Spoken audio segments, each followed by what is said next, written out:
All right, let's continue on and go to the next level of detail. I'm going to talk with you about the things that should be included in a conflict of interest policy. The first thing is we want to create a comprehensive policy that's fairly prescriptive. So we don't want to leave a lot of wiggle room here. I'm a big believer in continuous improvement. So when you draft the first version of the policy, just be on alert for ways that you might improve it as you use the policy, as you refer to the policy to guide you in certain issues that might come forward, and say, you know, it's not quite specific enough here, or it says this but not that. That's entirely good, and be just kind of alert to the fact that you can make ongoing improvements after you've created the policy. So the comprehensive policy should include a definition and some examples of conflict of interest. It's really helpful if you go back into your history and say, when did we have to resolve a conflict of interest situation? And in bullet form, in short Reader's Digest condensed form, tell the story that happens around conflict of interest in the past, and then say, this is an example of stuff that really happened in our organization. And if you resolved it successfully, tell the rest of the story and say, you know, in the second paragraph of your story, this is how we fix this problem or how we address this problem. We need to have a policy that says board members and employees in decision-making positions have to declare the potential for conflict or the actual conflict. Sometimes we're not sure, so it's okay to say, I'm wondering if I'm in conflict here. I'm not sure.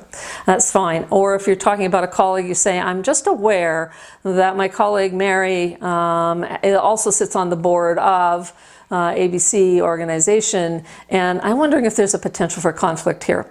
Now that lets the board have the conversation. Most of the time the people who are potentially in conflict step out of the room. If it's a fairly casual board and a fairly casual situation, you might have the conversation with the person in the room, but I'm going to tell you best practice is for that board member who is in potential conflict, either you or another person who's been named, to step out of the room so that the board can have an honest conversation without feeling like they're potentially hurting the feelings of that board member or stepping on their toes. Now, it will raise a little bit of hair on the back of your neck when you leave the room because you don't really know what the conversation is going to look like. But you have to trust your board colleagues to simply be fair and open-minded and reasonable in how they approach this issue. The next piece of this is to make sure that we have our own conflict clear in our own mind. So if there's a potential for conflict in advance, we should say, if this ever came up, I would then have to remove myself from this conversation. For those of you who are family members of people who might be service participants or have a professional or personal connection to the people in service of your nonprofit, this will happen more often to you. And the reason is that anything that might cause harm, for example, the loss of funding where decisions have to be made about layoffs or program closures, might have impact on you professionally or personally if you have a family member who's part of the organization and receiving services. So we should be aware in advance of some of those things that might happen and be prepared for them in our own head and say, if that ever happened to the organization, I would simply have to say, I think I'm in conflict here, and you would step back from the conversation, probably remove yourself from the room during the conversation. So, and if an executive director has a potential conflict, she or he has to declare it to the board chairperson. You could declare it at a board meeting as well if you wanted to, and to the senior management group. So people need to know that what is going on here. The worst thing that can happen is that there is a conflict but nobody's talking about it, or that you talk to one person but you don't talk to others.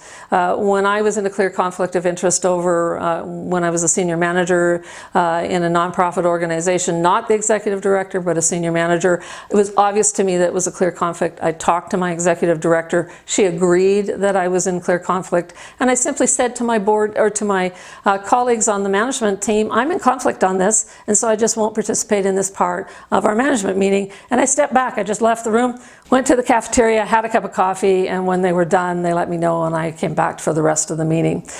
Make sure that we have any any board member or employee who is aware of a potential conflict of interest of another person feeling comfortable ensuring that the conversation gets brought forward. Now, if you can't bring it up in a board meeting because you're between board meetings, or if you can't bring it up and feel comfortable in a board meeting, then bring it to the chairperson or the executive director between meetings and seek their counsel and their advice on how best to handle this situation.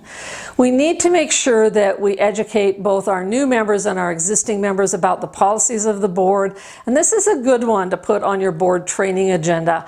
We talked about a committee that does board development. A conversation about conduct and conflict of interest is a really good idea to have once a year.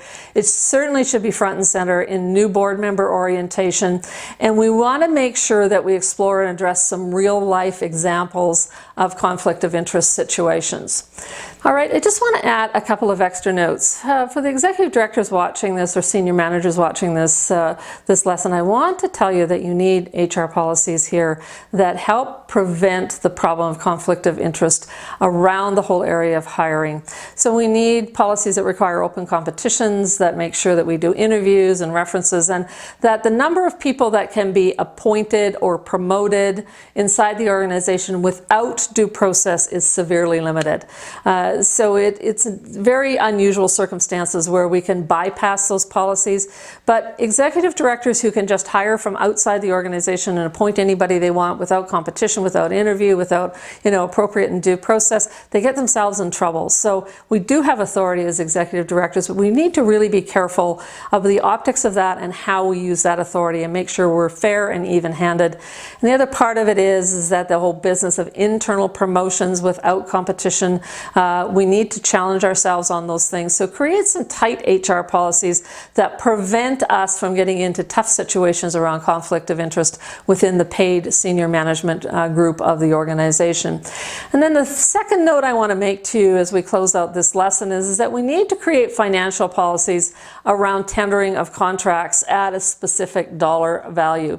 And you can decide based on the size of your organization what that is. It could be $1,000, it could be $100,000, quite literally. So you have to give yourself latitude within budget to be able to make decisions when you're in a senior management role, but the board should be prescriptive in being able to say everything over this value must be tendered, and it might even say that there must be 3 competitive bids. It might say the bids are sealed. It might say there'll be a bid opening and then a decision may be made, not necessarily just on financial basis of like the lowest bid doesn't win, but based on the quality of the work and the contractor and the reputation and etc. So very important that we create that so that we don't then end up with people getting insider work that are not in fact either entitled to it or that it's not being fairly tendered to other people who might do an excellent job, but because they don't know the executive director, don't know the board chair, that they can slip in and we end up with a conflict of interest happening as a result. All right, that's the end of this lesson, and I will welcome you in the next lesson on how to address conflict of interest.